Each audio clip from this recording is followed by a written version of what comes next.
Well, Mr. Speaker, thank you for the time. 1 year into Russia's illegal invasion of Ukraine, the Ukrainians' valiant defense has resulted in tens of thousands of casualties for the Russians. What the Russians believe would be a victory in a matter of days or weeks has turned into now just over a year bloody slog. The Russian bear has turned out to be a paper tiger on the fields of Ukraine. The United States must remain committed as a partner with Ukraine to achieve victory. Victory, Mr. Speaker, or Putin and his allied nations will attack the Baltic states, or take Moldova, or try to control the Black Sea. Turkey, devastated by Erdogan's economics and the recent earthquake, will now face a stark choice of remaining in NATO or becoming a Putin puppet, were Putin successful in Ukraine. Victory in Ukraine, Mr. Speaker, or China will be green-lighted to a fully nuclear madman in North Korea and attempt a blockade of Taiwan. In order to achieve that victory, President Biden must get the rest of the world even more engaged. In December, members of this body were briefed by the Departments of State and Treasury, and I recently wrote Secretary Blinken and Secretary Yellen in follow-up regarding the funding strategy for supporting Ukraine humanitarily, in defense and military means, and in their monthly costs. I raised two principal points. First, in my view, Congress does not have the full financial picture of the contributions being made by the United States, our allies and partners, on behalf of Ukraine in a straightforward and simple manner available to all members. They don't paint a complete picture. As a new member of the House Foreign Affairs Committee, I look forward to hearing from State and USAID and the Defense Department in the near future on what they've been doing to track our funding in Ukraine and explain it in thorough detail to the Congress.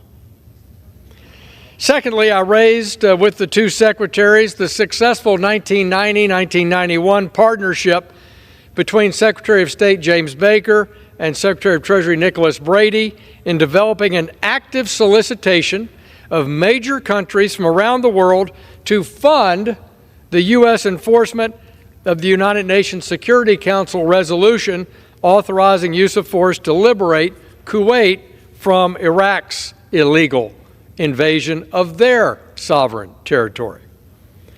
The result was the United States received contributions from around the world of some $53 billion against an estimated total cost to eject Saddam Hussein from Kuwait of $60 billion.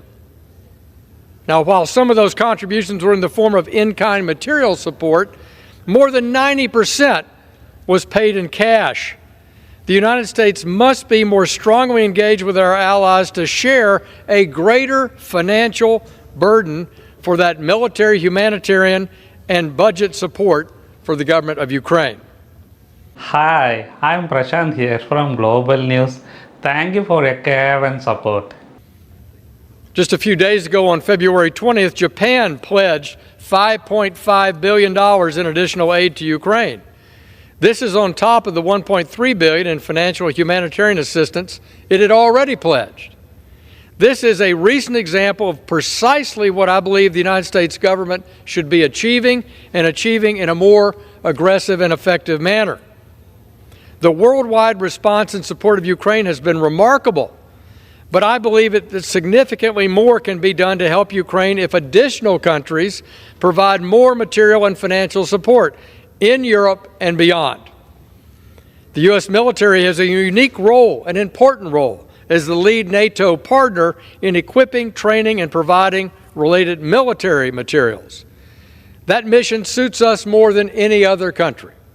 However, as demonstrated in my example of Kuwait, obtaining broad financial support from more sources is essential in my view, to maintaining popular political support and in Europe and in the United States for victory in Ukraine.